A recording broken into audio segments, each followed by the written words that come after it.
স্বামীর যত্ন নিয়েন, স্বামীর জন্য সেজে গুজে থাকিয়েন না, ওকে বাধ্য করিয়েন না নতুন জামা কাপড় কিনে দিতে। আপনার যতটুকু জামা কাপড় আছে ওখান থেকে সবচেয়ে ভালো জামাটা রান্না বান্না শেষে জোহরের নামাজ পড়ে সবচেয়ে ভালো জামাটা পরিয়েন। আপনার বাসায় যে অমুক তেল লাগবে তমুক তেল লাগবে চুলে দেওয়ার জন্য ওকে বাধ্য করিয়েন না। যেই তেল আছে, চুলে যদি তেল দেওয়ার অভ্যাস থাকে ওখান থেকে একটু তেল নিয়ে মাথা আছড়াই নিয়েন। আর আপনার উপস্থিত যে জামা কাপড় আছে ওখান থেকে ভালো জামাটা পরিয়েন। স্বামী যখন ঘরে ঢুকবে মুচকি হেসে ওকে সালাম দিয়ে রিসিভ করিয়েন। ও যদি সালাম দিয়ে ঢোকার জ্ঞান রাখে, যোগ্যতা রাখে, অতটুকু ইবাদত করার যদি ওর মন মানসিকতা থাকে তো থাকলো, আর নাহলে আপনি ওকে রিসিভ করেন হাসি মুখে। ও গোসলে যাওয়ার আগে গামছা লুঙ্গিটা টয়লেটে দিয়ে আসিয়েন। গোসল থেকে বের হওয়ার সময় গামছা অথবা তোয়াল্লা প্রয়োজন হলে দিয়েন।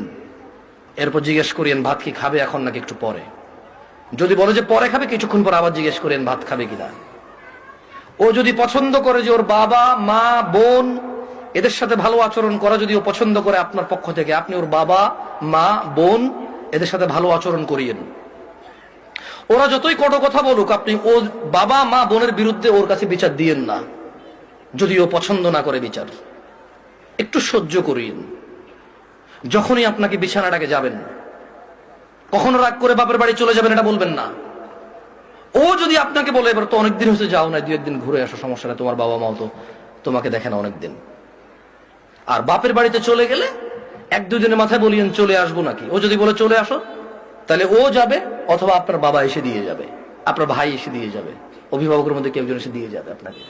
এটা আপনি খেয়াল রাখবেন। যদিও আপনার প্রতি রাগ করে, আপনি উল্টা রাগ করিয়েন না। আপনি একটু ইতস্ত হয়ে একটু নার্ভাস ফিল করিয়েন।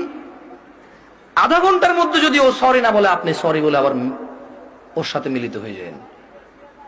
আপনার স্বামী যদি বোকা মানুষ হয় তাহলেও ও আপনাকে আস্তে আস্তে পছন্দ করবে ইনশাআল্লাহ।